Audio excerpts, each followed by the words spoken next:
प्रणाम सर। नमस्कार सर।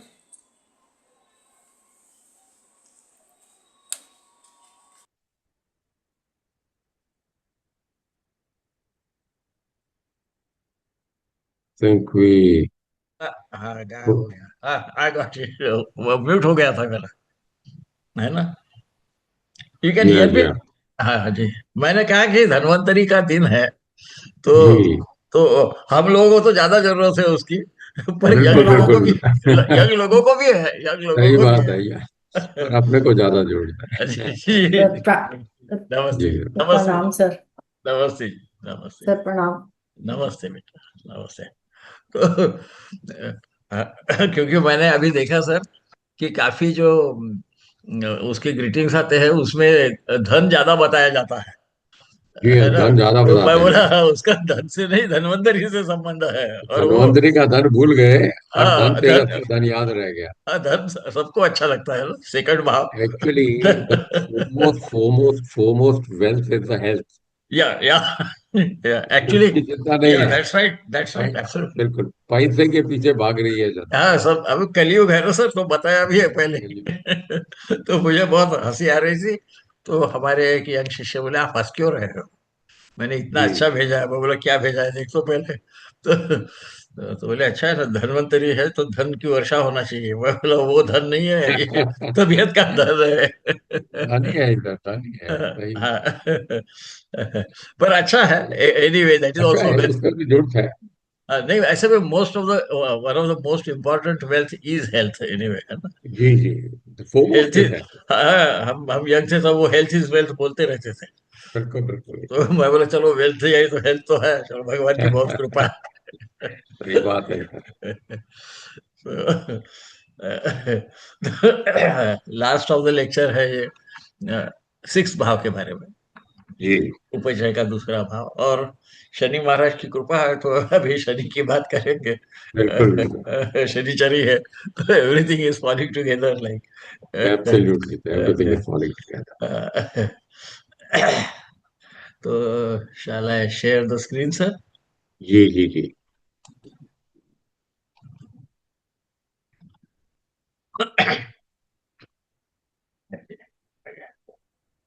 तो आ गया सर। अब वो पहला तो मालूम है कि कौन कौन से उच्च स्थ, बाद में उच्च नवमांश, है ना? बाद में शुभ वर्ग में, षड वर्ग में शुभ वर्ग ज्यादा हो तो वो जो ऑर्डर है, तो वो मैं फिर जी से नहीं पढ़ ही देता हूँ। क्या है उसमें, कोई तकलीफ तो है नहीं। तो स्वच्चे स्वच्छ नवांशे च शुभ वर्गे यथ नीच गे नीचांशे क्रूर षड वर्गे मित्र भे सुदंश सुरदंश गे वर्गोत्तमे अरिभे हरिवंश स्वर्क्ष द्वादशधा क्रमात् फलंच शत्रुभावोत्त कथ्यते यवनोदितम। यवन ऋषि ने जो बताया है वही बता रहे हैं, ऐसा कश्यप बोलते हैं। तो और संस्कृत होने से कुछ कुछ शब्दों के अर्थ शब्दशः और वास्तविक अर्थ में थोड़ा भेद होता है, तो कहीं कहीं मैंने उसको या तो ब्रैकेट में लिख दिया है या कहीं ना कहीं लिखा हुआ है, और शब्दशः भी किया है उसका ट्रांसलेशन। तो ये बोलते हैं, नव अल्परी, अरि, हरि यानी शत्रु। तो शत्रु जो है उच्चस्थ यदि शनि होगा तो क्या करेगा? तो हमें पता भी है कि शनि शक्तिशाली जब होता है तो कम से कम तकलीफ देता है। तो षष्टम में शनि होगा और वो अपनी उच्च राशि में बैठा होगा, तो तरुण और अल्प शत्रु देता है। ऐसा तो उसको रुद्र ग्रह कहा गया है शनि को, पर उच्चस्थ होने से उसका विप्रतम शनि स्मृत हमें पता है, तो उसका शायद यहाँ पे प्रयोग किया है। तो वो तरुण भी होते हैं और वो कम से कम तकलीफ देते हैं, इसलिए शायद उन्होंने कहा है कि अल्प शत्रु होते हैं। शनि ऐसे भी थोड़े समझने में कठिन ही ग्रह है, तो यहाँ बार बार ख्याल में आते जाएगा कहीं ना कहीं। फिर वो सोच नवांश में होगा तो क्या, तो थोड़ा सा कमजोर पड़ जाता है क्योंकि राशि कुछ भी हो सकती है। तो यहाँ पे जातक के शत्रु तरुण और अल्प नहीं कहा, पर दूसरे ढंग से कहा कि जातक जो है वो, का जो शत्रु है वो अन्य शत्रुओं पे विजय प्राप्त करने वाला, मतलब पराक्रमी होगा। तो पराक्रमी शत्रु रहता है, ऐसा उन्होंने कहा है, क्योंकि अब वो उसकी शक्ति कम हो गई, षष्ठ भाव में भी बैठ गया, 6 8 12 में हमारे त्रिक भावों में स्थित हो गए वो। तो इसलिए वो इनका जो शत्रु है, क्योंकि ये सब वर्णन जो है वो सहसा शत्रुओं का है, क्योंकि कभी कभी कंफ्यूज हो जाता है, मैं भी बोलते बोलते कंफ्यूज हो जाता हूँ कि जातक है पर जातक नहीं, ये शत्रुओं के बारे में बोला है। तो ऐसा कहते हैं कि वो शत्रुओं पे विजय प्राप्त करने वाला होता है। इसका मतलब संभवतः इशारा इस तरफ है कि इसके इस शत्रु के बारे में जातक ने भी थोड़ा सतर्क रहना चाहिए, उसे कमजोर न समझे, क्योंकि वो शत्रुओं पे विजय प्राप्त करता है। वो शत्रु स्थान है, वो रोग का भी स्थान है, ये भी हमें मालूम है। षष्ठ में बैठा हुआ जो शनि है, वो नैसर्गिक है कि अष्टम भाव पे देखेगा, जो कॉन्स्टिट्यूशनल डिसीज का यानी प्राकृतिक जो भी आपके रोग होंगे या नैसर्गिक आपके शरीर में है ही, जो आपके शरीर का, आपके स्वास्थ्य का एक जो भाव है, वो अष्टम भाव है, आयुष भाव भी है। तो वहां पर वो देखता है, तो वहां कुछ न कुछ वो शायद क्षति ज्यादा पहुंचा सकेगा, क्योंकि यहाँ पर ये जो सब है वो मैं रिपीट तो कर रहा हूँ, पर शायद कोई नए जुड़े होंगे तो उनके लिए, कि षष्ठ भाव में जो जो दिखाई देता है उसी के बारे में बोल रहे हैं। वो रोग हो सकता है, वो शत्रु हो सकता है, वो मातुल घराना या रिलेटिव एज सच हो सकते हैं, है ना। मेहनत भी हो सकती है, जहाँ नौकरी करता वो भी स्थान हो सकता है। इसे ध्यान में रखना कि जब भी वो शत्रु तो बोल रहे हैं, क्योंकि उन्होंने पहले जैसा बोला कि शत्रु भाव में स्थित होने के बाद में क्या फल होंगे, शत्रु कैसा होगा, इसके बारे में बोल रहा हूँ। पर वो 6 भावों के जो भी उसमें दर्शाता है, षष्ठ भाव वो अनेक और अनेक चीज दिखाता है, आपको पता है। तो इवन किसी को किसी से कुछ बैंकर से लोन लेना होगा, तो वो भी उसकी सुविधा है या असुविधा है, वो भी वहां दर्शाता है। तो इसे ध्यान रखना चाहिए, क्योंकि वो आप जिससे व्यवहार कर रहे हैं उसका स्थान है, उसके 12वां है। लग्न आप हो या जातक है, तो जातक का जिससे भी व्यवहार होता है, वो पत्नी रहे कोई भी रहे, पार्टनर रहे, बिजनेस रहे, उसका द्वादश भाव है। तो उसको जब खर्चा होगा तो आपको मिल सकता है। इस अर्थ में उसे भी ध्यान में रखना चाहिए, क्योंकि कभी कभी ये नजर से छूट भी जाता है कि ये इसका भी भाव है। मैं इसलिए बोल रहा हूँ कि आजकल वो बच्चे लोग ये करते हैं ना सर, अ, परीक्षा के लिए उनको शिक्षण के लिए लोन वगैरह मिलता है, मुझे आसानी से मिलेगा नहीं, ये भी कभी प्रश्न आ सकता है। तो हमें वो देखना पड़ेगा कि उसके षष्ठ भाव पे शुभ भाव का प्रभाव है ग्रह का, या हम्म, किसी क्रूर ग्रह का प्रभाव है, तो उसमें तकलीफ होगी या आसानी से मिलेगा, ये शायद हम बता सकते हैं। इसका प्रयोग हम लोगों ने हमारे पास जो अ, राशि चक्र आते हैं उन पे करके देखना चाहिए कि किसी का ऐसा हो तो क्या उसको आसानी से मिलता है क्या। ये मैं एक्स्ट्रा पोलिट इसलिए कर रहा हूँ कि अ, इतनी चीजें एक एक भाव दर्शाता है, और एक एक ग्रह भी बहुत सारी चीजों का प्रतिनिधित्व करता है, वस्तुओं का प्रतिनिधित्व करता है, इसलिए हमें वो ख्याल में रखना चाहिए। क्योंकि अब आप जिस लेवल को पहुंच गए हो, वहां पे अनेकों अनेक लोग आएंगे, और वो सब और प्रश्न पूछेंगे। क्योंकि सादे प्रश्न के लिए तो उनके पास वो आजकल इंटरनेट पे देख लेते हैं, तो कोई महत्व के नहीं रहते। परंतु इसलिए मुझे ऐसा लगता है ये बोलना ठीक ही होगा। तो फिर शुभ वर्ग होने से क्या होगा, तो इसका शत्रु जो है नैसर्गिक है कि कुछ ना कुछ तो शुभ तो आ ही जाएगा शरीर में, है ना। और तो वो विनयशील रहता है, तो इसका मतलब तो ज्यादा है उससे शायद जातक ने सतर्क ज्यादा रहना चाहिए शुभ वर्गस्थ होने के बाद में। शनि षड वर्गों में या सप्त वर्ग बलों में ज्यादा संख्या में यदि शुभ वर्ग में स्थित होगा, षष्ठ में स्थित जो शनि है वो, तो उसका शत्रु विनयशील होता है, ऐसा कहा गया है। नीचस्थ होगा तो क्या होगा तो वो दुष्ट या धूर्त रहता है। खल बोला है, खल का अर्थ, सॉरी, नत का अर्थ तो यह है जो विनयशील होता है। बाद में नीचस्थ होने से वो दुष्ट होता है। अब नीच अंश में होगा तो क्या होगा, तो नैसर्गिक है कि वो धूर्त नहीं, वो सीधा सीधा क्रूर होगा। उसमें जो धूर्तता आने की, दोनों में भी तो क्रौर्य रहेगा ही, दुष्ट है या धूर्त है की बात तो एक ही होती है, परंतु यहाँ पे क्रूरत्व आ जाता है, शायद इसलिए कि वो नीच अंशों में जाने से उसकी और अच्छाई कम होती है, ऐसा हम बोल सकते हैं। ये संभव है क्योंकि शनि को जब भी वो अ, क्षीण होता है तो वो क्षति ज्यादा पहुंचाता है, ऐसा कहा गया है। क्रूरा महाक्रूरा शुभा महाशुभा विकृतम शनि स्मृत। इसको ध्यान में आपको तो है ही, पर मैं मेरे को ध्यान में नहीं इसलिए बार बार रिपीट कर रहा हूँ। क्रूर षड वर्ग में होगा तो क्या हो, तो कोई कृषक रहेगा जो इसका शत्रु होगा। कृषक का मतलब खेती करने वाला। अब खेती करने वाला कहाँ होगा, तो मैं वही फिर से ध्यान आकर्षित करता हूँ कि चंद्र का षष्ठ में रहना, वो कर्षक होगा, बुद्धि कौशल्यवान होगा वगैरह कहा गया है। षष्ठ भाव अथक परिश्रम का भी भाव है, और जिसने खेती की होगी उसको पता है कि उसमें परिश्रम कितने आते हैं और अचानक कठिनाइयां भी आती है। तो क्रूर षण वर्ग में यदि शनि स्थित है और वो षष्ठ भाव में, तो फिर वो कृषक होगा जो आपका शत्रु होगा। कई बार इसका अर्थ हम ये भी निकाल सकते हैं कि जातक खुद ही कृषक होगा क्योंकि उसको तकलीफ होगी। ऐसा सर हमारे विदर्भ में खासकर ऐसा बोलते हैं क्योंकि हमारे यहाँ ड्राई लैंड फार्मिंग ज्यादा है। तो बोले किसी से दुश्मनी होगी उसको एक खेती ले देना, तो उसको सब समझ जाता है बाद में क्या है। तो ये तो ऐसे मतलब सर वहां पे कृषि करना भी शायद उसके लिए तकलीफ हो, तो ये भी अर्थ इसका हो सकता है यदि वहां शनि हो। चंद्र होगा तो फिर वो बौद्धिक कौशल्य युक्त वगैरह होता है, कर्षक होता है, ऐसा कहा गया है। तो मैं सिर्फ इसको याद दिला देना चाहता हूँ।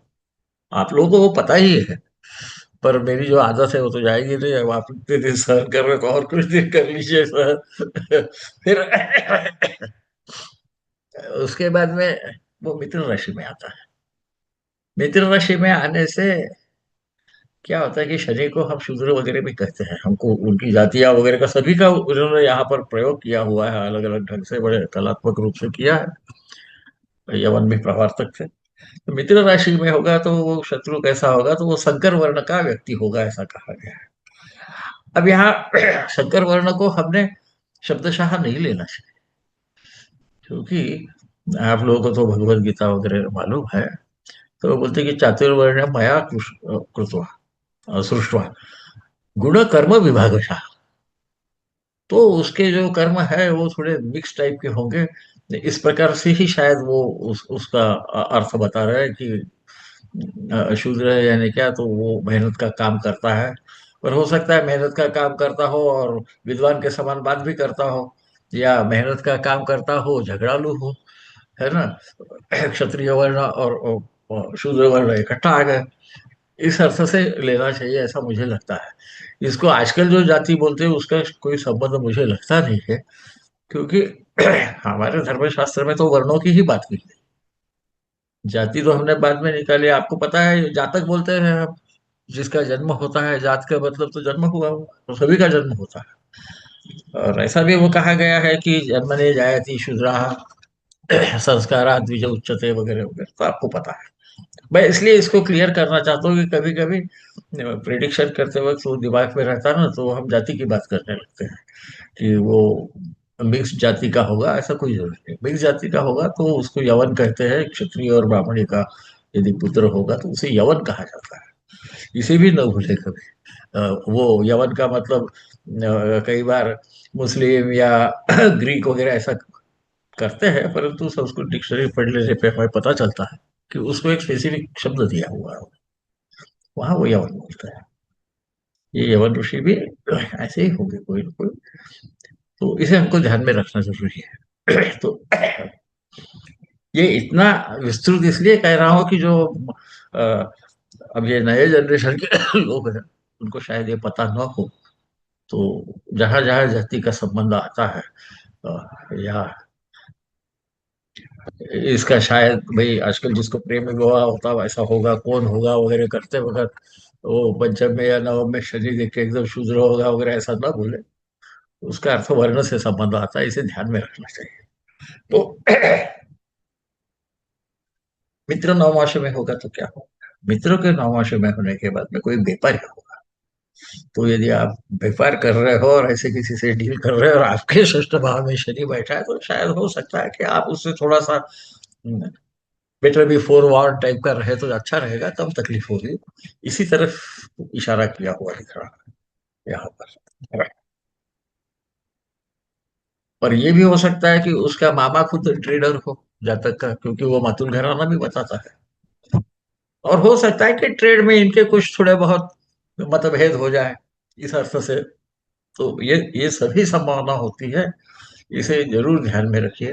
अ, ये अभी विशारद होके जो आया उनके लिए मैं विशेष कह रहा हूँ, बाकी तो लोगों को पता है। पर मैं जैसा बारंबार कहता हूँ कि मुझे एक चीज रिपीट करने की आदत है, आप लोग उसको माफ कर देते हो अच्छा है। पर है, क्या कर रहे सर। तो यदि शनि वर्गोत्तम होके वहां स्थित हो गया, तो फिर क्या करता है? वर्गोत्तम होने के बाद में उसको हम अ, मेरे ख्याल से फल दीपिका में कहा गया है, याद नहीं आता सर आजकल कौन सा ग्रंथ पढ़ा है, कि जहां पर वर्गोत्तम को उच्च के जस्ट नीचे का दर्जा दिया गया है, तो फिर वो बहुत धर्म करने वाला होता है। तो शायद मॉडर्न जनरेशन को तो शायद नहीं लगेगा, हमारी जनरेशन को लगेगा कि भाई ये बहुत धर्म करने वाला होगा, ये शत्रु क्यों होगा। तो थोड़ा पेपर उठा के हम देख लेंगे तो आपको समझ आएगा कि ऐसा भी हो सकता है, कि बहुत धर्म करने वाला है का मतलब वो हम्म, यहाँ शायद रिलीजियस सेरिमनी से ज्यादा संबंध रखा है। ऐसा ऐसा मुझे वैयक्तिक लग रहा है, कि दिखाने वाले भी रहते हैं ना कि भाई मैं बहुत पायस हूँ वगैरह, क्योंकि वो शनि है, शनि का नेचर ऐसा भी कुछ चीज छुपाने का है। द्वितीय भाव पे शनि देखे, द्वितीय भाव में खास कर स्थित हो तो ऐसा इंसान अपने मन की बात आसानी से बताता नहीं है किसको। ये खासकर माताओं को काम में आता है, जब वो बोलती है कि मेरा पुत्र मुझसे कुछ, या हम ही बोलते हैं कि आपका पुत्र आपसे शेयर नहीं करता होगा, तो वहां बोलती है तो वो शनि वहां बैठा रहता है, इसलिए मैं कहता हूँ। तो ऐसा होता है, ये शनि का स्वभाव है। तो वो अंधेरे में रहना पसंद करता है, तुम्हें पता है। तो कितने खूबसूरत ढंग से उन्होंने ये सब जो कॉम्प्लेक्स तत्व है उनको इसमें उतारने की कोशिश की, इसीलिए वो प्रवर्तक थे। और इसीलिए कश्यप के समान प्रवर्तक ने भी उनके वचन उद्धृत करना अ, योग्य समझा। ऐसा मैं समझ रहा हूँ। शत्रु राशि स्थ होगा तो क्या होगा? तो फिर वो शायद धनहीन होगा। मृत्यु से कहा गया, ये हम न भूले कभी, शत्रु राशि में वो स्थित है। वो वैसा भी कमजोर हो गया है, तो उसकी जो क्वालिटीज है, उसके जो गुण है, उसमें फर्क आ जाएगा। वो धनहीन होगा और जातक का शत्रु होगा।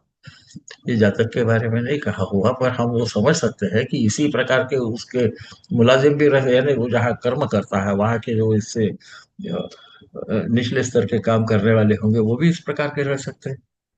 इसे शायद हम ना भूले तो अच्छा हो जाएगा। केवल धन ही नहीं होता है क्या? नहीं, वो बोलते हैं कि ये पापी भी होता है और द्वेष युक्त होता है। तो ये संभावना तो ठीक ही है कि किसी के पास धन भी नहीं हो, एक दूसरे का अच्छा होता हो, तो द्वेष होना कोई शक बात नहीं है, और शत्रु है तो इसलिए पापी है ऐसा कहा होगा। ऐसा मुझे लगता है। शत्रु नवमांश में तो होगा तो क्या होगा? तो ये कठोर दिल वाला पुत्र हो सकता है इसका खुद का, क्योंकि वो हम देख रहे हैं वो कठोर जो बोले शायद वाणी में होगा, क्योंकि षष्ठ भाव ये पंचम भाव का द्वितीय भाव। तो पुत्र की वाणी भी षष्ठ भाव से ही हम देखेंगे, इसलिए उन्होंने पुत्र दारुण कहा हुआ। ऐसा पुत्र जो कठोर रहे तो शायद वाणी में कठोर रहे, इस तरफ इशारा होगा। शनि है, शनि कई बार आपको पता है कि उसका द्वितीय से संबंध आने पे वो कभी तो अपनी मन की बात नहीं बताता, कभी कभी अनपार्लियामेंट्री वर्ड यूज करता है। ये मैंने ज्यादा उस पर दृष्टि होगी तो देखा है, स्थिति में तो वो मन की बात बताता नहीं है, परंतु उसका जो मूल स्वभाव है वो कहीं ना कहीं से बाहर आएगा। वो शनि है, उसे जो दर्जा दिया गया है उन्होंने हर ग्रह का, उसमें हम समझ सकते हैं कि ये संभावना है। और पुत्र यदि ऐसा कुछ बोल दे तो किसी भी पिता को तो दुखी होगा, उसके लिए तो वो कठोर वाणी ही होगी। और वैसा भी वो धर्म का गया है। कनिष्ठ भ्राता भी है, तो वो शायद हो सकता है कि बात तो सही कर रहा होगा पर बहुत कड़वी कर रहा होगा, ऐसा पुत्र हो सकता है।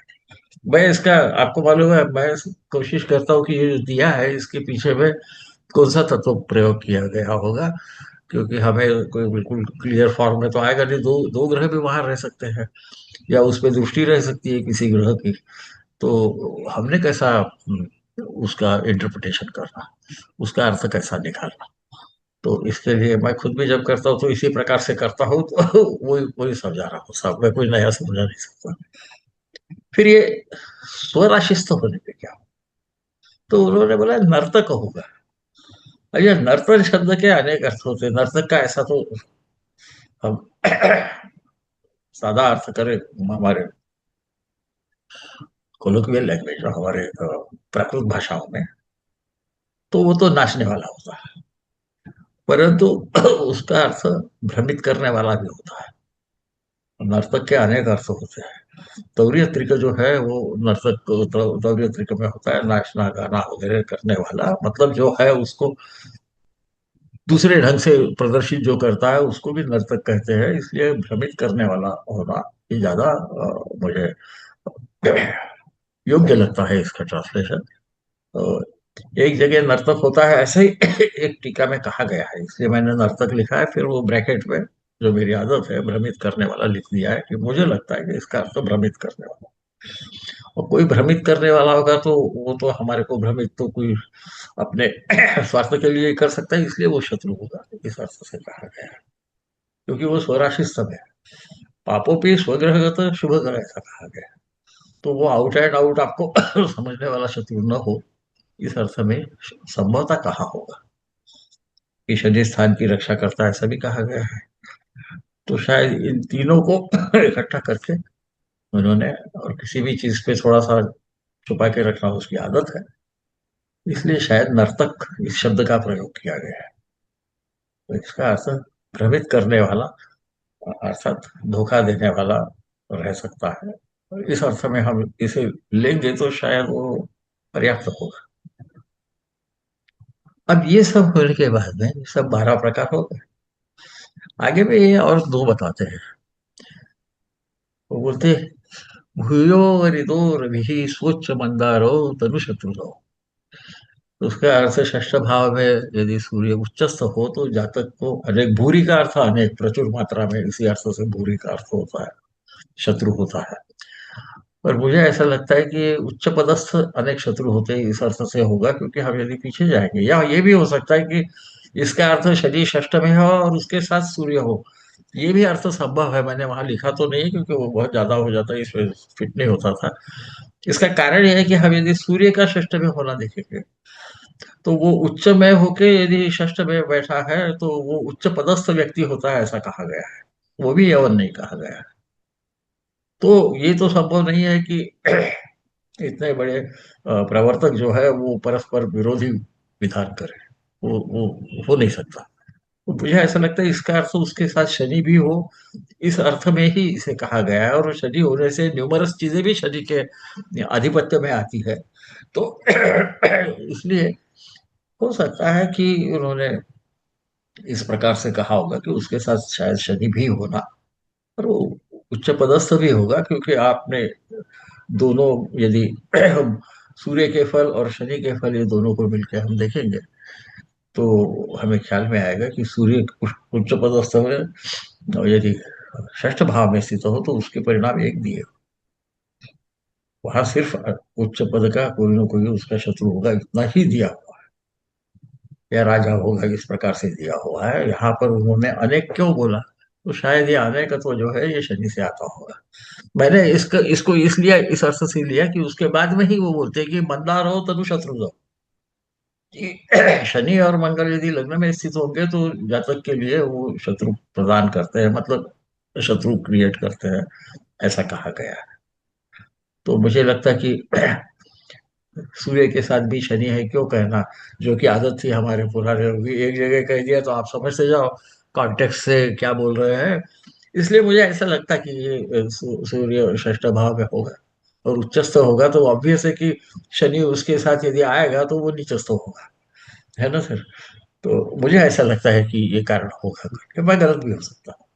और वहां से शनि ऐसा भी षष्ठ पे वगैरह देखता है, अष्टम पे भी देखता है, तो वो काफी चीजें करते हैं। उसके बाद में उन्होंने कहा है कि मंदारो शत्रु शत्रु, तो मंद और यानी हमारे शनि महाराज और मंगल, ये दोनों यदि लग्नस्थ हो गए तो फिर उसको शत्रु देते हैं, ऐसा कहा गया है। यहाँ मुझे जो लग रहा है, या लग रहा था, जो मैं बोलता भी हूँ कई बार, कि यहाँ पर हमको जब वो षष्ठ भाव बोल रहे हैं तो शत्रु का अर्थ शत्रु ही न समझते हुए रोग अस्वास्थ्य वगैरह सभी समझना चाहिए। क्योंकि वहां यदि वो बैठ गया तो क्या करता है कि वहां यदि वो लग्न में बैठ जाए, तो हम ऐसे भी कुंडली में यदि समझे उनको, तो मंगल और शनि खुद की राशि पे देखेंगे। दशम भाव पे शनि की राशि पे शनि की दृष्टि जाएगी, और मंगल की अष्टम भाव पे फिर वृश्चिक राशि में अपने ही राशि पे दृष्टि जाएगी। और एक तत्व ऐसा कहा गया है कि यदि क्रूर ग्रह अपने ही राशि पे देखे, तो उस राशि के जो कारकत्व रहते हैं इंसान से संबंधित, उसको क्षति पहुंचाते हैं, बाकी सब चीजों को बढ़ाते हैं।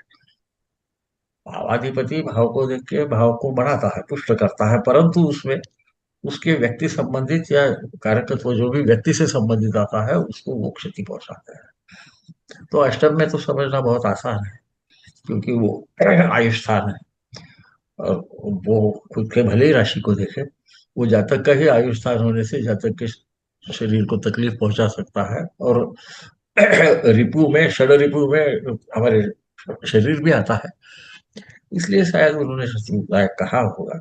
शनि जो है वो दशम भाव में अपने ही घर को देखता है, तो वो उसका रेपुटेशन डैमेज कर सकता है, उसके पिता की वाणी डैमेज कर सकता है, बहुत सारे कर सकता है, इसके खुद के भी घुटनों को तकलीफ दे सकता है। ऐसा भी शनि लग्न में होगा तो कई बार रोमेटॉइड आर्थराइटिस रहता है। रोमेटॉइड तो नहीं रहता, आर्थराइटिस जरूर रहता है। मंगल आए तो फिर रोमेटॉइड आर्थराइटिस हो जाता है, ये देखा जाएगा। और थर्ड हाउस पे तो उसका भाव नहीं रहता, इसलिए वहां तो वो शायद सिर्फ पराक्रम करेगा। मुझे लगता है ये कारण होना चाहिए कि दोनों भी लग्न में से ऐसा, क्योंकि यहाँ पे षष्ठ भाव से कहीं संबंध आ नहीं रहा इन दोनों ग्रहों का। अच्छा, षष्ठ भाव से हम देखें तो षष्ठ भाव से तो वो अष्टम में पड़ते हैं, है ना। तो इसलिए मुझे ऐसा लगता है कि हाँ, ये भी बोल सकते हैं कि षष्ठ भाव को यदि रोग या इसकी प्रकृति को या इसके शत्रु को देखे तो उसका आयुष जो है वो उससे अष्टम भाव में जाके बढ़ता है, ये भी हम ऐसा भी इंटरप्रिटेशन कर सकते हैं। परंतु मुझे पहले जो मैं सोच रहा हूँ वो शायद ज्यादा सही लग रहा है। तो ये अपने पास जब चार्ट आते हैं तो उस पर एक बार प्रयोग करके देख लेना कि क्या ऐसा होता है ना। हम्म, ऐसा ऐसा मुझे लगता है सर। तो जी इस प्रकार से यहाँ पर हमारे ग्रेट शनि महाराज जो है, इनके जो गुण अवगुण है, तो ऐसा भी शनि को जातक परिजात ने तो षष्ठ भाव का कारक भी समझा हुआ है। हम्म, हाँ, हाँ, तो पराशर जी ने केवल मंगमा, इसीलिए उसको अथक परिश्रम का स्थान कहता हूँ, और नौकरी का स्थान उसी को पकड़ता हूँ, वृत्य है वो। क्योंकि कभी किसी को कंफ्यूज होगा कि ये ऐसा क्यों बोल रहे हैं, तो मैं क्लियर करा दूं कि मुझे लगता है कि वो उसका स्थान है। इस प्रकार से उपचय में षष्ठ भाव में सातों ग्रह हमारे पूर्ण हो गए, है ना। तो और ये कम कम देर तक चलने वाला लेक्चर होने से आप लोगों की सेहत भी ठीक रहेगी, नहीं तो दिमाग का गड़बड़ हो जाती है, कॉम्प्लिकेटेड है। पर मैं कैसा, इसमें आप लोग समझ भी गए होंगे कि मैं किस प्रकार से विचार करता हूँ जब जी किसी कुंडली को देखता हूँ या किसी इसको, तो क्योंकि हाँ, ये तो याद आता है कि अटल जी का खुद का उच्च का शरीर था, वो उनके दशम भाव पे देखता था उनको, बाद में उनके एक बार तो उनके घुटने भी रिप्लेस हो गए थे। पर ये अलग बात है, इसका यहाँ कोई संबंध नहीं है। मैंने यहाँ पे ये जी लिया कि वो खुद ही की राशि पे नैसर्गिक कुंडली में देखते हैं, इसलिए शायद कहा होगा। ये भी हो सकता है कि षष्ठ भाव का आयुष है वो, तो इसकी जो इसके रोग की जो आयु है वो लंबी होती हो, इस अर्थ से भी कहा हो सकता है। संभव। और रोग और शत्रु एक ही है, इसलिए भाई इसके शत्रु भी इसी प्रकार के हो गए, ऐसा कहना बिल्कुल जायज भी है। परंतु क्योंकि आखिर में प्रवर्तक ने कहा है, तो उसके पीछे बहुत सारे अर्थ रहना चाहिए, ऐसा मुझे लगता है। अपने संस्कृत जो पुराने टेक्स्ट है वो एक जगह कुछ बोल देते थे, उसके 200 अर्थ निकलते थे। तो पहले तो हम जब यज्ञ थे तो हम उसको शब्दशः लेते थे, पर उम्र के साथ ख्याल में आया कि नहीं, इसमें अर्थों में अर्थ, उसमें अर्थ, ऐसा चलते रहता है।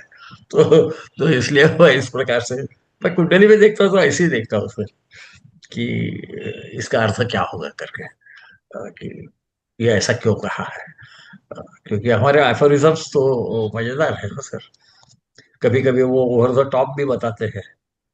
जो एक उदाहरण मेरा बड़ा पेट है, जो मैं नए शिष्यों को बताता हूँ कि मंगल दशम में जिसका नहीं है, वो अपने बच्ची की शादी कैसी कराएगा, ऐसा एक श्लोक है। तो मैं बोला इसका अर्थ ऐसा नहीं है कि मंगल दशम में नहीं होगा तो उनकी बच्चियों की शादी नहीं होती, नहीं तो बहुत सारी बगैर शादीशुदा लड़कियां घूमती रहती है। वो कर्म का स्थान है, कर्म का स्थान है नैसर्गिक कुंडली में, वहां वो उच्च होता है, उसमें एनर्जी रहती है, ये बहुत काम करेगा, बहुत कमाएगा, इसके पास प्रचुर मात्रा में धन होगा, इसलिए वो आसानी से अपने बेटी की शादी करेगा। इसको ऐसा घुमा के बताया हुआ है। इसका अर्थ आप शब्द कभी बदलो, नहीं तो गड़बड़ कर दो। बहुत सारे ऐसे आते हैं। आप सब सीनियर लोगों को तो मालूम है, पर कई बार इस शास्त्र में नए जब आते हैं तो ये होते रहता है। क्योंकि मेरी भी ऐसी गड़बड़ होती थी, तो हुई, बाकी लोगों की हो गया, समझता हूँ। तो इस प्रकार से हमने सब पूरे किए हैं। अगले वक्त से हम दशम भाव में जाने के बाद क्या होता है देखेंगे। और मेरे को लगता है कि 11वें में जब जाएंगे तब लोगों का सभी इंटरेस्ट बढ़ जाएगा। जैसा अभी बात कर रहे थे कि धन और लाभ, ये दोनों में बहुत ज्यादा इंटरेस्ट रहता है, काम किसको बिल्कुल करना है। ऐसे ही मजाक कर रहा हूँ, उसको सीरियस ना लीजिए। ऐसा तो 11वें भाव से भी रोग हम देख सकते हैं, क्योंकि आपको पता है षष्ठ से षष्ठ होने से 11वें भाव से भी वो सेकेंडरी भाव है ना, हम्म, का, इसलिए हम बाहर से भी देख सकते हैं। पर ये आपके लिए नहीं सर, आप जी जी तो बोल रहे हैं, आपके लिए नहीं, ये नए जो आए हैं उनके लिए। आप सब लोगों को मालूम है, नीरू जी को मालूम है, हरनाथ सही सिंह बात को है। मालूम है, सभी को मालूम है। तो सॉरी सर। तो इस प्रकार से मैंने ये इसलिए इसका चयन किया कि कभी कभी समझने में कॉम्प्लेक्स होता है, और मुझे ऐसा लगता है कि पोस्ट ग्रेजुएट लेवल को ये कॉम्प्लेक्सिटी समझना बहुत ज्यादा जरूरी है। ऐसी तो आती है ग्रंथ में, वो अलग अलग रूप से वही लिखा हुआ रहता है, परंतु एक ऐसी शायद हम ऐसा लॉजिक डेवलप करने लगे, हो सकता है कि कोई ना कोई किसी जातक को फायदा होगा, है ना। आपको फायदा होने की कोई संभावना है। मैं कई बार बोलता हूँ कि देखो ऐसा मत करो, नहीं तो ज्योतिष शास्त्र की बदनामी हो जाएगी, अपनी हो गई तो कोई हरकत नहीं। हम सही बात वो उतने महान शास्त्र के सामने हम नगण्य हैं, वो कोई कीमत नहीं है। पर आप शास्त्र की बदनामी मत करो, मैं बहुत बार कहता हूँ सर। तो कभी कभी मेरे मुंह में निकल जाता है कुछ, किसी ने ऐसा उल्टा सुल्टा कुछ बता दिया किसी को, तो मैं बोलता ऐसा मत करते जाना।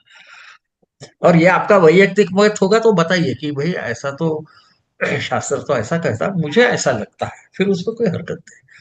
है। तो if it fails, take the blame on yourself rather than on the very divine science, जो हमारे ऋषि मुनियों ने इतनी मेहनत करके, और उनको कोई रॉयल्टी नहीं मिलती थी।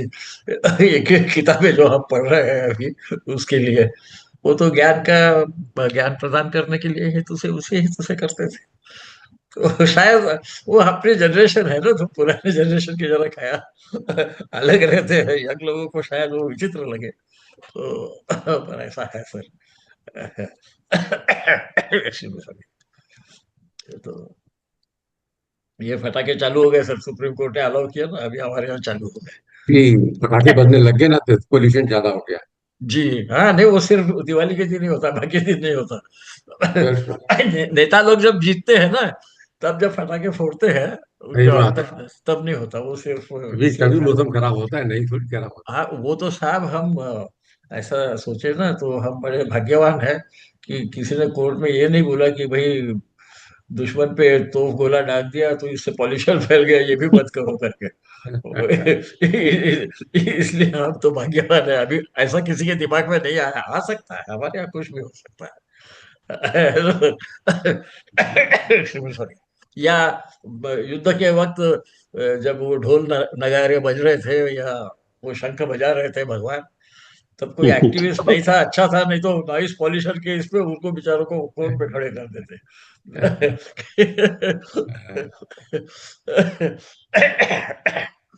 सर एक शेफाली जी एकदम प्रकट हो गई ऐसा बोलते साथ, देखिए। सर एक छोटा सा जिज्ञासा थी। जी सर। अगर षष्ठ भाव के अंदर हाँ एरीज साइन में हाँ सूर्य और शनि दोनों इकट्ठे बैठे हाँ, मैं मुझे वही लग रहा था, वो बोल रहा था हो, मैं। और शनि जो है वो आ, उच्च नवांश हो, नवमांश में, तो क्योंकि राशि उच्च में तो, नवांश होगा वो। हाँ, राशि में तो वो नीच का हो गया है राशि ना। में नीच का हो गया, पर उच्च और नवांश हो गया, सातवां नवांश नवमांश बन में गया। उच्च का हो गया, तो मुझे लगता है सातवां कि नवांश हो गया तो उच्च का हो हाँ गया। तो हाँ तो नव इनको, सूर्य वहां पर बैठा हुआ है। हाँ तो इनको शायद तो वो एग्जैक्टली उल्टा, सूर्य तो नवमांश में कहा है मालूम नहीं हमें, पर मुझे लगता है कि इन दोनों को मिक्स करके ही हमको देखना पड़ेगा। जी। इसीलिए उन्होंने हर वक्त नीचे नवमांशों को थोड़ा अलग बताया है, वरना वो वर्गोत्तम कहते हैं ना सर। नहीं, और एक और छोटा सा सर, एक और छोटा सा इसी में। जी सर, जी सर। और ये सप्तम नवांश जौन सा है, वो पुष्कर भी है वहां पे। हाँ हाँ, है ना, है ना। तो ये थोड़ा सा डाइकॉटमी जौन सी है, ये थोड़ा नहीं सा वो है कंफ्यूज, सर, वो है। थोड़ा सा मैं आपको मालूम है, प्रामाणिकता से बताता हूँ जो मैं सोचता हूँ।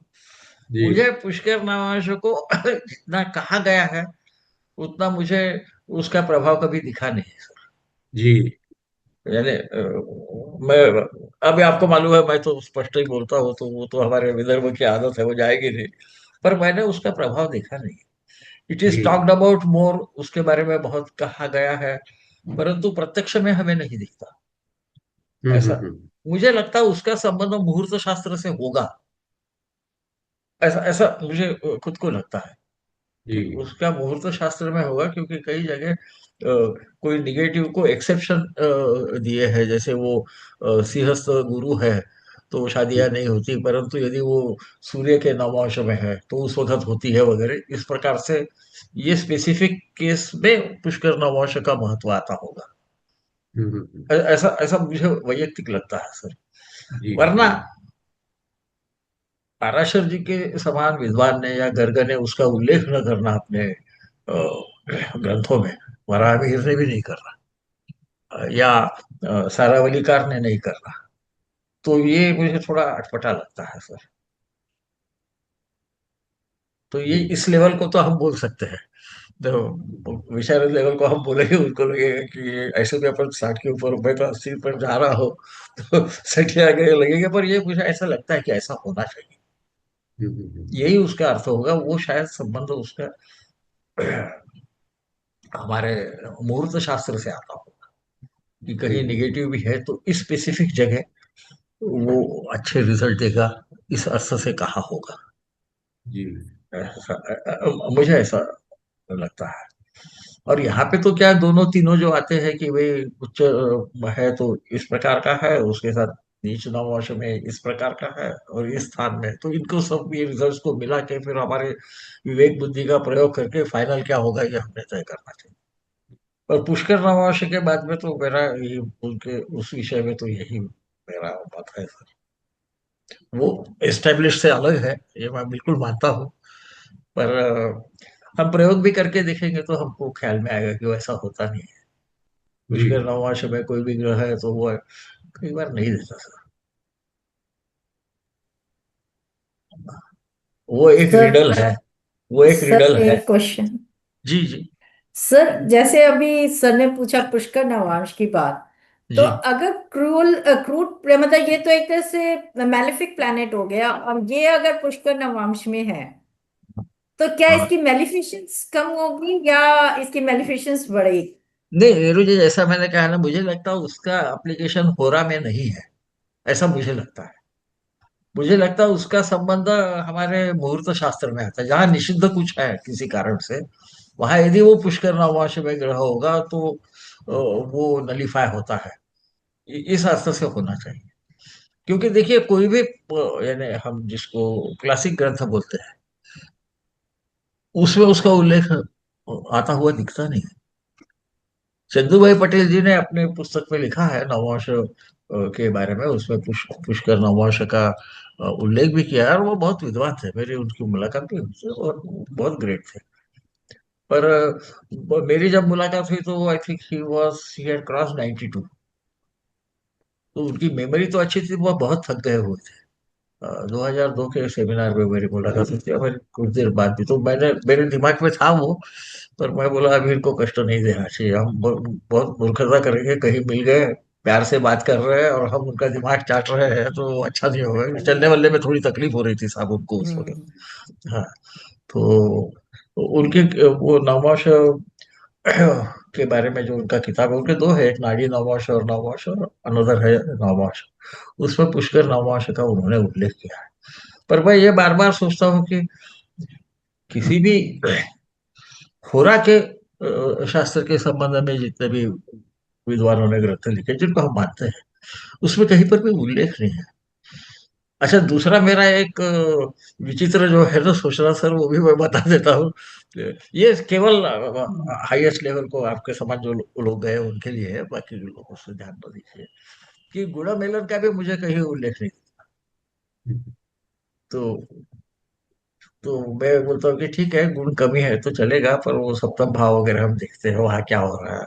पर ये मेरा पर्सनल मत है सर, और आपको मालूम है मैं कभी उसको नकारता नहीं हूँ, या वो मेरा मत है नहीं, ऐसा कभी नहीं बोलूंगा।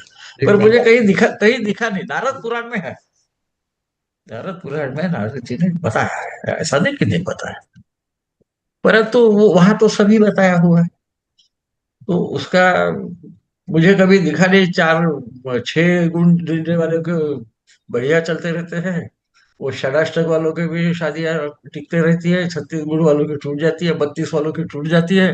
तो मुझे लगता है कि वो शायद उस वक्त होगा जब लोगों को कुंडलियां नहीं रहती थी। कल ही मुझे किसी ने ये पूछा था।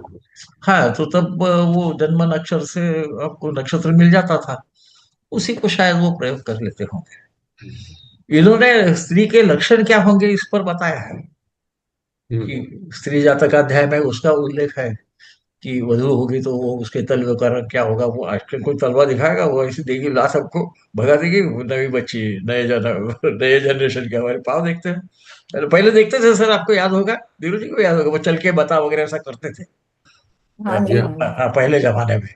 तो वहां पे उन्होंने वो दिया है कि ऐसी होगी तो ये वधु ठीक है।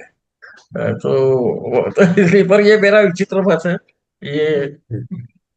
इसको आप एक्सेप्शन समझिए, और rambling of an old man, पर ऐसा है सर, मुझे ऐसा लगता है। जी जी जी। एक और सर, एक पॉइंट और था। जी सर। ये इसी में जो 38वां श्लोक है, जी। उसका आखिरी लाइन, हाँ। भूयो हृदि रवि स्वोच्च बंदादरो तनु सत्र दो।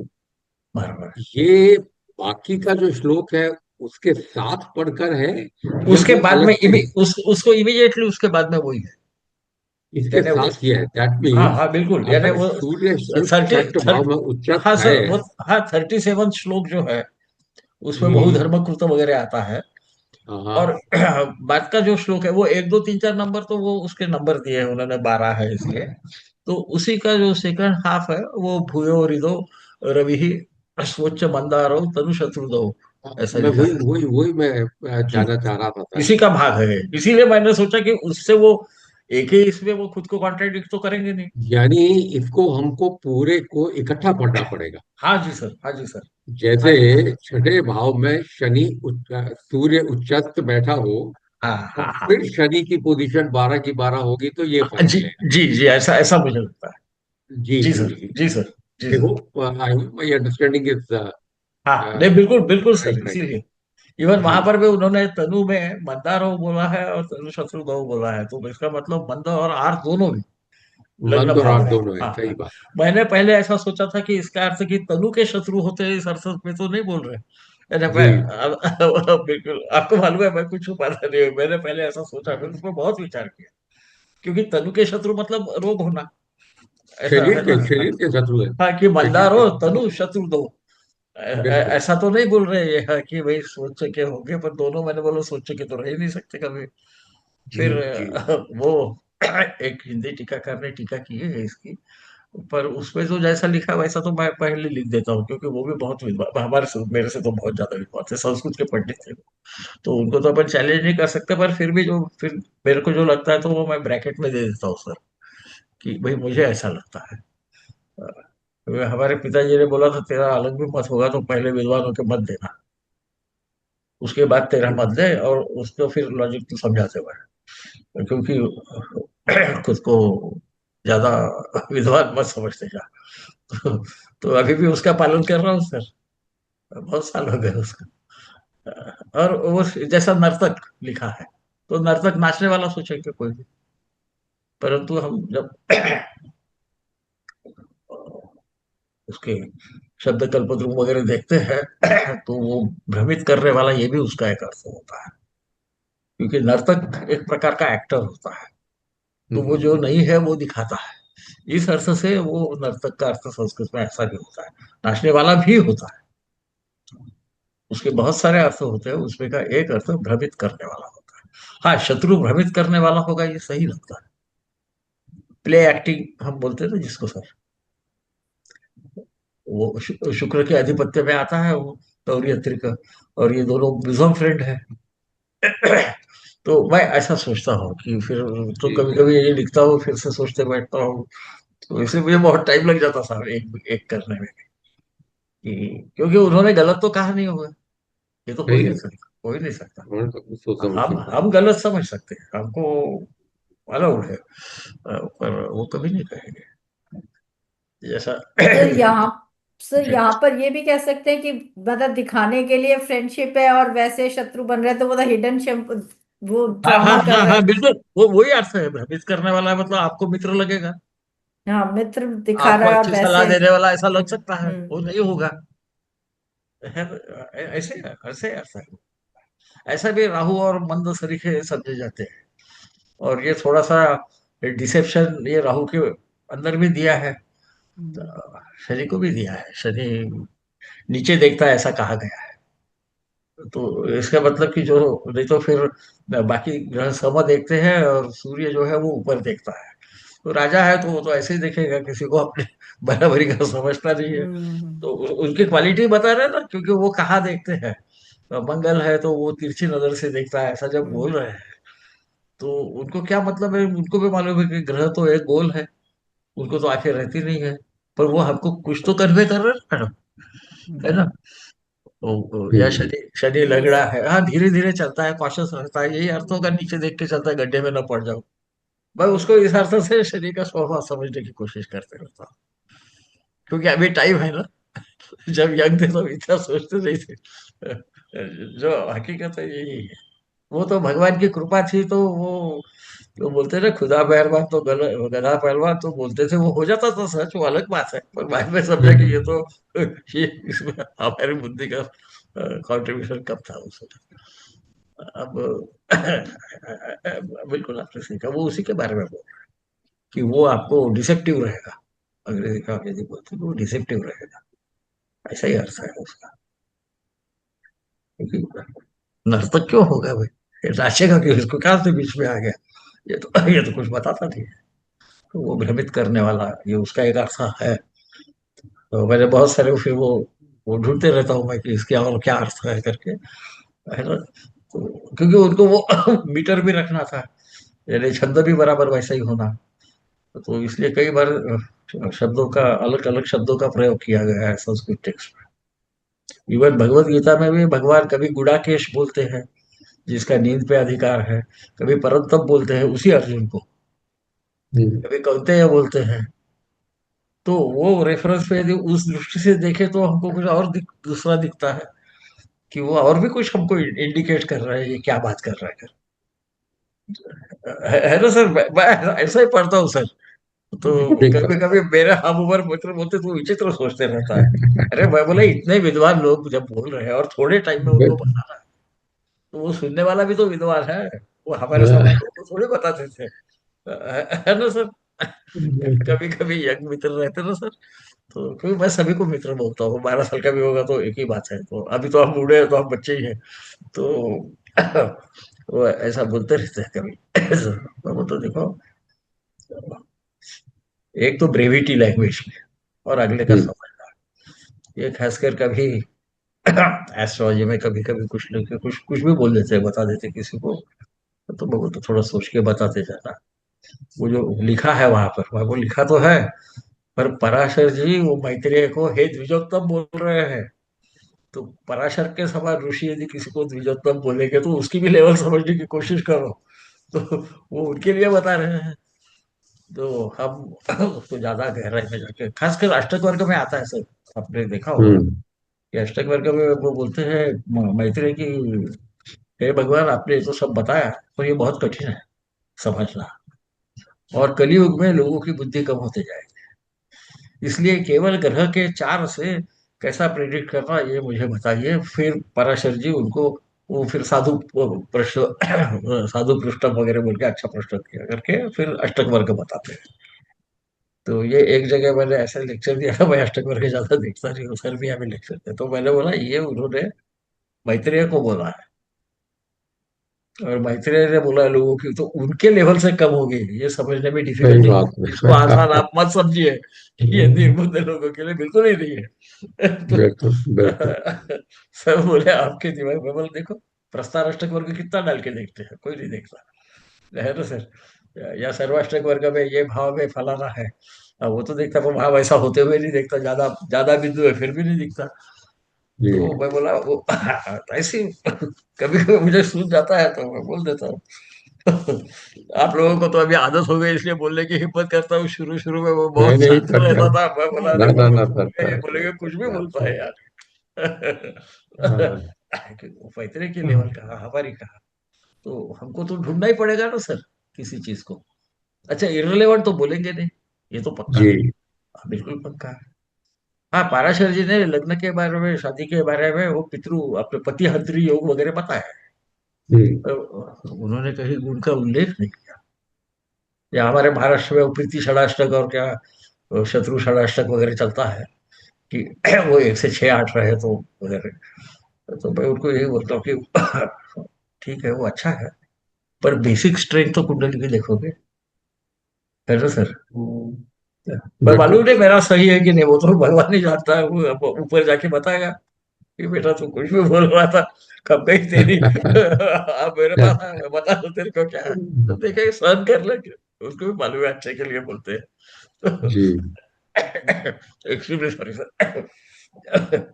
यहाँ घर के समान मुझे लगता है सर, आप मैं बोलता हूँ तो आपको आप समझ ही जाते होंगे कि मैं मेरे रिलेटिव्स में मित्रों में बोल रहा हूँ, ऐसा ही मुझे लगता है। ऐसा लगना नहीं चाहिए पर अब स्वभाव है सर, स्वभाव को मराठी में बोलते हैं, स्वभाव वाला औषध नहीं, बोले जो हम्म। स्वभाव है उसको कोई दवाई नहीं, कोई बदल नहीं सकता। तो कुछ कुछ चीजों में मेरे को शंका आती है, तो मैं मूल की तरफ जाने की कोशिश करता हूँ सर, कि मैं कई बार मजाक में बोलता हूँ सर कि वो ऐसा ही होगा वगैरह, जब बोलते हैं मैं बोला भगवान कृष्ण ने भी बोला ये तीन में से एक होगा, वो तो जी। कर्म करेगा तो ये दो अच्छे होंगे, और कर्म नहीं करेगा तो ये निगेटिव होगा, ये शुरू में ही बताते हैं, बिल्कुल। है ना। या तो आपकी ओ। पीढ़ी दर पीढ़ी बदनामी होगी, या तो तू क्षत्रिय है, क्षत्रिय के लिए तो स्वर्ग के द्वार खुल जाते हैं, वो बड़ा खुश होता है यदि रण संग्राम की बात आती है तो यदि मर गया तो कोई हरकत नहीं, स्वर्ग में जाएगा ये भी अच्छा है, जी। और जीतेगा तो पृथ्वी पे राज करेगा ये भी अच्छा है। मैं बोला भगवान को नहीं मालूम एग्जैक्टली क्या होने वाला, तू कसम खा के बता रहा है उसको बेचारे को, हाँ, तू अभी भगवान कृष्ण से भी विद्वान हो गया। तो हमारे एक मित्र बोले तुम्हारे कहाँ से दिमाग में आता है, मैं बोला इसको बोलते हैं खुरापाती दिमाग बोलते हैं, मैंने बोला इसको उर्दू में, जी हाँ। वो है तो क्या करें। पर बताते हैं ना सर बाद में फिर कर्मण्येवाधिकारस्ते को ट्रांसलेट करते हैं कि कर्म करते जा फल की आशा मत कर, तो मैं बोलता पहले अध्याय में उन्होंने बता दिया उनको कि ऐसा कर्म करेगा तो ये फल मिलेगा, जी हाँ। तो क्या तुम भगवान को कोई अरे, अब मूर्ख तो नहीं बोल सकते पर अविद्वान समझ रहे हो कि वो बाद में बोलेंगे कि काम करते जा फल की आशा मत कर, उन्होंने फल की आशा बताई है उसको कि ये करेगा ऐसा ये होगा, ये ये करेगा तो ऐसा। इंसानी प्रवृत्ति के खिलाफ है।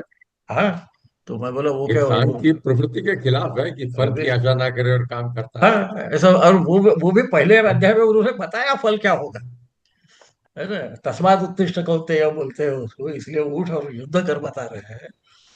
तो काय के लिए बता रहे, फल की आशा नहीं करना जी हाँ, जी तो हाँ, जी ऐसा मैं कई बार सोचते रहता हूँ सर। ठीक है।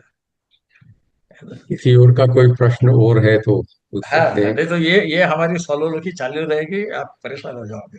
बिल्कुल। क्योंकि ये छठे भाव का मेरे ख्याल आखिरी अच्छा है। अच्छा, छठा भाव का लास्ट, लास्ट। हम्म। और सर उसमें ये कश्यप में जी। राहु केतु के बारे में मेंशन नहीं नहीं किया हुआ नहीं राहु लिखा, नहीं बताया सर। के बारे में नहीं लिखा नहीं हुआ। उसमें यानी उसके एटलीस्ट। बारे में तो हमें यही लेना पड़ेगा कि राखी लॉर्ड की तरह ही वो गुण है हाँ इनमें। वही भ्रम की स्थिति पैदा करते जी हैं इसी अर्थ से, या जिसके जहां बैठते हैं उसी का रिजल्ट वो देते हैं। जी जी इस अर्थ में शायद लिया होगा। जी। उन्होंने मेरे ख्याल से नवम भाव में कौन बैठा है वगैरह ऐसे ग्रहों के बारे में बोला है। तो वहां कहीं होगा तो मैं वो देख के जरूर बताऊंगा सर। जी पर मैंने सोचा कि ये ज्यादा महत्व का इसलिए है कि ग्रह की शक्ति न समझते हुए हम जब प्रिडिक्शन करने लगते हैं, जैसा मैं पहले करता था कि यहाँ जी शनि है यानी ऐसा ही होगा, तो भाई वो शनि उच्च का है, नीच का है ना, इवन दिग्बली है या दिग्बल में शून्य है, ये न समझते हुए बोलते थे। तो हम्म, हमको ऐसे तो छह बताए हुए हैं, मित्र शत्रु, मित्र नवमाश शत्रु नवमाश, इतना ही, और ज्यादा से ज्यादा पंचनाम मैत्री में देखना। पर यहाँ पे उन्होंने उसके 12 जो डिवीजन किए और जो बिल्कुल सही है, तो मैंने सोचा ये इस लेवल को ज्यादा महत्व का हो जाएगा, इस प्रकार से सोचना। और वर्गों का, षड वर्गों का उपयोग कैसा करना, क्योंकि सर, वो षड वर्ग बोलते हैं क्लियरली, तो इसका मतलब षड वर्ग का महत्व ज्यादा है। ऐसा भी उसमें विशोपक बल में भी वैसे ही दिखता है, क्योंकि मेरे ख्याल से बाद में फिर तो बाकी आधा आधा ही पॉइंट मिलता है बाकी वर्गों को, है ना। लग्न और इसको सबसे ज्यादा मिलते हैं नववर्ष को।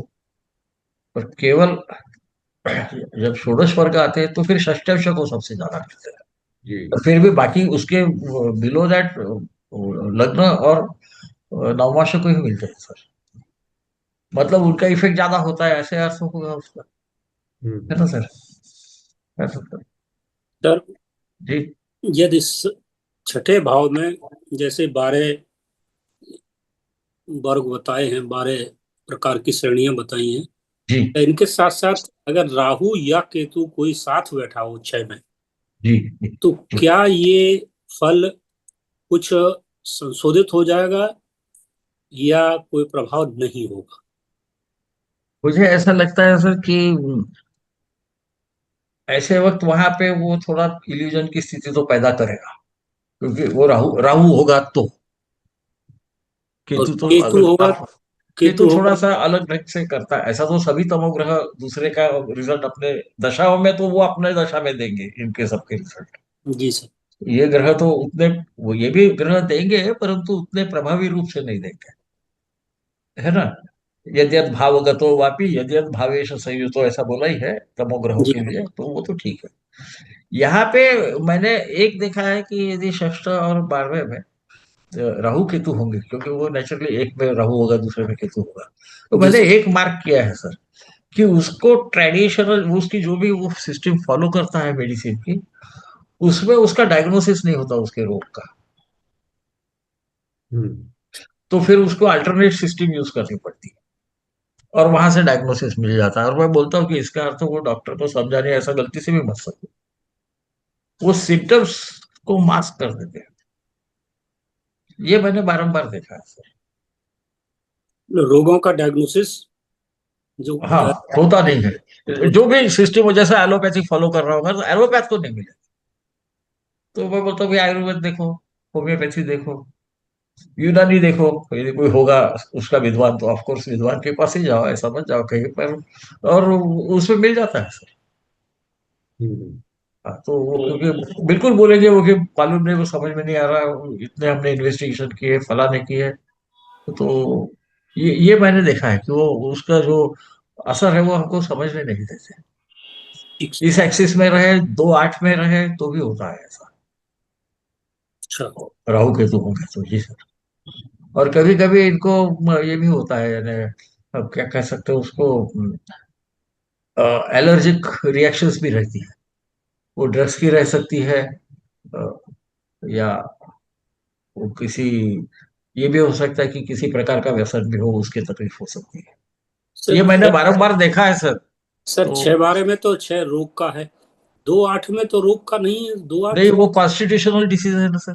हम पैदाइशी जो लेके आते हैं हमारे पूर्वजों से। एंसेस्टर्स। जी। जी सर। अरे मैं आपको क्या बताऊं, पर मैंने जो देखा है वंश। वो बताता हूँ। यदि गुरु का संबंध अष्टम से आ रहा होगा, जी। तो यदि उसको डायबिटीज होगा तो वो उसका पार्ट ऑफ लाइफ है, उससे गोली लेते रहेगा। पर षष्ठ से यदि संबंध आ रहा होगा तो सहसा वो स्ट्रेस से रिलेटेड डायबिटीज रहता है। हम्म। हाँ सर। यानी वो आगंतुक रोग जो है वो षष्ठ से देखे जाते हैं, ऐसा कहते हैं। जी। और शरीर के जो हमको पैदा हुए तब से जो भी है वो अष्टम से अच्छा। देखना चाहिए। जी सर। जी सर। ठीक सर, ठीक सर। कहीं तो भी ऐसा कुछ तो भी लिखा भी है, पर अब याददाश्त तो सर कम होते जा रही है। तो हार्ड ठीक। डिस्क, हार्ड डिस्क भर गई है आजकल के ये मॉडर्न जमाने ये के ये इससे। ये महत्वपूर्ण बात है कि 6 और 12 से अगर संबंध और उसके साथ ये भी होंगे तो हाँ, और कभी कभी, रेयरली पर कभी कभी, उसे दिक्कत। 3-9 और 11-5 में भी ऐसा होते हुए दिखेगा, यदि वो एरिया में कुछ रोग होगा तो। क्योंकि वो सेकेंडरी स्थान है। षष्ठ हम्म। से षष्ठ 11वां है, जी। और अष्टम से अष्टम तीसरा है। पर ये कम होता है। यहाँ तो बिल्कुल हो गया, या किसी को एकदम सडन रिएक्शन, मैं बताता हूँ, क्योंकि यदि कोई जी। ड्रग ले लिया और इमीडिएट रिएक्शन आई तो ये देखिए, शायद हो सकता है वो ड्रग की आपको रिएक्शन होती होगी, या एलर्जिक रिएक्शन होगी। ये भी पॉसिबल है। इसका मैं संबंध साहब उससे जोड़ता हूँ कि राहु को सर्प कहा गया। और सर्प ऐसा कहा गया है कि जो फिर उसके साथ वो छुपाता भी है, वो धूम्राकार है, वो रिफ्रैक्शन से हमको दिखता है। तो इसको इकट्ठा लाते हुए और मैं जब वो करने लगा तो मुझे ख्याल में कि बराबर होता है बार बार। वही आपसे शेयर कर रहा हूँ। हाँ सर। ऐसा भी यदि मुझे बराबर याद है तो चंद्रकला नाड़ी में गोचर के बारे में, राहु और केतु के गोचर के बारे में कई प्रामाणिक ग्रंथों में लिखा हुआ नहीं दिखता, जहां तक कि मुझे याद है। परंतु इसमें दिया है सर, चंद्रकला नाड़ी में। तो वो क्या बोलते हैं कि राहु का यदि गोचर होगा तो भ्रम की स्थिति पैदा करता है। बाकी कुछ नहीं कहा हुआ। बाकी सबका दिया है। और राहु के बारे में सिर्फ इतना बोल के छोड़ दिया कि वो भ्रम की स्थिति पैदा करता है। तो मैं कई बार राहु को फिर बोलता कि वायरस भी हो सकता है, जो हमको समझता नहीं है। जिसको मेरे पिताजी डॉक्टर थे, वो मैंने उनको, यंग था सब, तो तब जस्ट वायरस वायरस सुनाई देने लगा था। तो वो दवाइयाँ भी ज्यादा नहीं थी, सल्फा और पेनिसिलिन दो ही दवाइयाँ थी, बाकी थ्रोट पेट वगैरह रहते थे, आपको पता है वो पीली और लाल वो कार्बोनेटिव मिक्सचर पर खत्म का। तो मेरे बोले, ये पिताजी ये वायरल डिसीज क्या है? तो वो भी मजाक कर रहे थे, बोले जियो के। मैं बोले ये जियो के क्या है, God only knows actually what is happening. तो बोले उसको सिम्टोमेटिक ट्रीटमेंट पहले करना पड़ता है, फिर धीरे धीरे वो आएगा। बोले over time science will try to find out what is the exact cause वगैरह, वायरस वगैरह ऐसा बोलते थे सर। तो वायरस भी राहु दे सकता है, दे सकता है। पर ये मेडिकल इसका एस्ट्रोलॉजी का भाग नहीं है, पर मुझे एकदम याद आया और सर ने पूछा, हरवंत सिंह जी ने, तो मैंने बोला मुझे जो याद है वो बता दो। Hello sir. ठीक है तो। सर सर आपका कहना बिल्कुल ठीक है। मेरा जी। राहु छठे में है। Nobody knows what I am suffering from. हाँ, देखिए चलो, thank you very much Shivali ji, for confirming my weird way of thinking and interpreting things. ऐसे होता है। तो अल्टरनेट मेडिसिन में फिर उसका कुछ तो भी मिल जाता है, क्यों तो मालूम मालूम नहीं। I never understood. हाँ, पर ये मैं बार बार देखता हूँ, बार बार देखता हूँ, वो करता है। या किसी को एलर्जिक रिएक्शंस वालों को भी कई बार वहां पे दिखता है, कॉज नॉट नोन। तो पुराने जमाने में अभी भी होता है। आपको याद होगा वो जॉन्डिस के लिए वो मंत्र वगैरह करते हैं, बोलते हैं, है ना? अच्छा, उस पर विश्वास रखे या न रखे, मैं इंजीनियर हूँ, पर मैंने भी वो होते हुए देखा है। तो परंतु वो क्या करते हैं, उसके साथ एक दवा पहले खिलाते हैं। मेरा ऑब्जर्वेशन चलते रहता है साहब, हाँ। वो सवेरे 5 बजे आना वगैरह, पर एक पहले उसको दवा खिलाते हैं और फिर वो पानी से धोते हैं हाथ। तो वो मुझे मालूम है कि वो चूने के पानी से धोने से वो येलो येलो रंग आता है। तो मैंने पहले ये सोचा, फिर मैं सोचने लगा मेरे बच्चे को ही हुआ था। और बोला अब क्या करना है इसको, ही वॉज वेरी यंग। तो हमारे एक दोस्त बोले अरे वो वहां पर है, वो बाबा जी के पास जा, तो सवेरे उठेगा क्या? नहीं नहीं, मैं बोला उठ जाऊंगा, बच्चे के लिए उठना पड़ता है। तो मैं गया सर। तो फिर वहां देखा, वो पैसे भी नहीं लेते बेचारे, पैसे नहीं लेते वो लोग, परंतु फिर मैं ऑब्जर्व कर रहा था, बोला क्या एग्जैक्टली करता है ये? तो मेरे को समझता है स्टूडेंट ऑफ साइंस की भाई ऐसा निकालने से पीला रंग गया और इधर से ऐसा तो होगा नहीं। तो मैंने उससे बोले पहले साहब आज के दिन पहले ये वो 5 बजे के मुहूर्त पे इसको ये खिला देते हैं, बेटा ये खा ले बोले।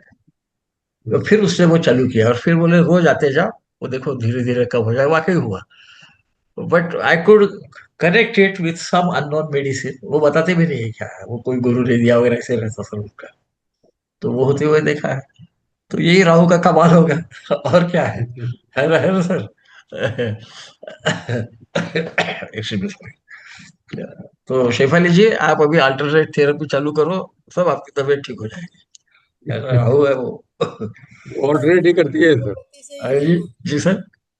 वो तो ऑल्टरनेट ही करती है। हाँ, तो अच्छा है। वो शी हाँ इज होम्योपैथ हरसेल्फ, हाँ, वही बस तो करती है वो। नहीं, तो वो होम्योपैथ करते तो उन्होंने आयुर्वेद करना। देखिए, हाँ, जो भी आप कर रही हो उससे उससे डॉक्टर यू आर कुछ, फॉर होम्योपैथी। उससे भिन्न है। हाँ उससे भिन्न। हम्म, आजकल नॉर्मली ये करते हैं एलोपैथी, इसलिए मैं होम्योपैथ बोलता हूँ। होम्योपैथी हम्म, वंडरफुल है। शेफाली जी, आपको बताओ, मेरे पास कैटल थी और हाई यील्डर्स थी। तो मैंने हट करके लाई, तो मुझे बोला था कि ये होस्टल फीस तो नागपुर के टेम्परेचर पे जिंदा नहीं रहती, वेटरनरी कॉलेज में लाए, 150 मर गए, ऐसा वैसा, आपने एसी पे रखा था। मैं बोला मैं तो लाऊंगा, बिकॉज मैं डॉग ब्रीडर था, तो मुझे ऐसा लगता था मुझे जानवर समझते हैं। तो मैंने लेके आया। तो वो तो वो लंबी स्टोरी है, मुझे कैसी दी, 100% देते नहीं, मुझे एक दी थी, बाकी मैंने थोड़े से 75% वगैरह होस्टल फ्रीजियन लाई थी। तो यहाँ पे डॉक्टर ट्रीट करते थे, वो और बीमार होते जाती थी। तो आई गॉट वरीड, लोग बोले बेच डाल, फालतू कुछ तो भी करते बैठता इंजीनियर आदमी। मैं बोला नहीं नहीं, मैं तो देखूंगा। तो मैंने बोला चलो। मुझे याद था कि डॉग के लिए वेटरनरी दवाई कभी कभी काम करती है, तो मैंने बोला खुद ही हम्म, पढ़ लो उसको, सीख लो। तो उसके बाद में फिर मेरी 90% प्रॉब्लम मैं ही सॉल्व कर लेता था। तो if it is the right medicine, it should work in even 2 days, sometimes in hours. Problem वो 4,000 मेडिसिन से एग्जैक्टली कौन सा ढूंढना ये है। जैसा पायरोजेनियम यदि दिया सिंगल डोज 1 मिलियन पोटेंसी का, तो एंडोमेट्राइटिस हो गया ना, वो बिल्कुल यूट्रस क्लीन कर देता है एक ही डोज में। वो हरकत का प्रॉब्लम रहता है गायों में। तो वो मैंने देखा है। तो मुझे जब लोग बोलते कि उस बारे में, बोला नहीं नहीं, तो तुमको नहीं समझा क्या है। पर होम्योपैथी है, आयुर्वेद है, बहुत सारे हैं ना। यूनानी तो अपने यहाँ, हमारे यहाँ तो कोई ऐसा दिखता नहीं है, पर हो सकता है। तो ऐसा आप ट्राई कीजिए, देखिए हो जाएगा शायद। वो भलते कोई समझता है, कोई उसको लॉजिक नहीं है, टू बी वेरी फ्रैंक। ऐसा है। चलो, अभी आपको डॉक्टरी सिखा रहा हूँ, होम्योपैथ को डॉक्टरी सिखा रहा हूँ। देखो साहब, इसी को बोलते हैं कि बुढ़ापे में आदमी सोचता सोचता नहीं, पहले बोलता है बाद में सोचता है ना? तो आपके एरिया में मैंने इंक्रोच कर दिया Shefali ji. I am not a homeopathy doctor, I am a quack. Wonderful. Even better. वो कुछ लोग देखो, वो बाबा ने भभूति दे दी और ठीक हो गए, वो इसी क्लास के रहते हैं। अच्छा, so I will take your leave. आप लोग भी थक गए होंगे, और महिलाओं को तो अभी दिवाली है, वो सब करना पड़ता ना। बिल्कुल सर। हम लोग तो जाके सिर्फ आइन टाइम पे वहां अभी खड़े हो अभी जाते हैं। नरक हाँ। चतुर्दशी का ऐसे दीपक हमारे जलाना है। मदर बोलती थी, कम से कम घर पे तुम ही रहते जा, I was an insurance surveyor ना साहब, तो कभी भी एक्सीडेंट होती, कभी भी भागना पड़ता था, तो वो बोलती थी कभी कभी घर पे भी रहने की कोशिश कर। So shall I take your leave sir? Thank you sir. नमस्ते। Thank you, sir. ठीक है सर, I प्रणाम must sir. thank you for listening to my soliloquy very patiently. नहीं नहीं sir, Sir, we gain the it's knowledge. been very very अच्छा। We are gaining something. We are not losing. So kind of, so kind of. क्योंकि अभी तक सिर्फ हम लोग देखते हैं जी सर। कि शनि कौन से घर में बैठा है और जंप करते हैं। बराबर है सर, ऐसे ही करते जब इसको तोड़ते हैं तो दैट इज व्हेन, यानी थ्योरेटिकली पता था हैं। कि बिल्कुल किसी पता को रहता है सर। फर्क पड़ता होगा। हाँ, परंतु इंस्टिंक्टिवली हम उसको देख के करते हैं। जी जी जी, बिल्कुल सही ये बात। बात सच है। Thank you so much sir, thank you. My pleasure. Pranam, sir. Thank you, sir. Thank you. Thank you. नमस्ते प्रणाम नमस्ते सर। नमस्ते Namaskar. नमस्ते नमस्ते।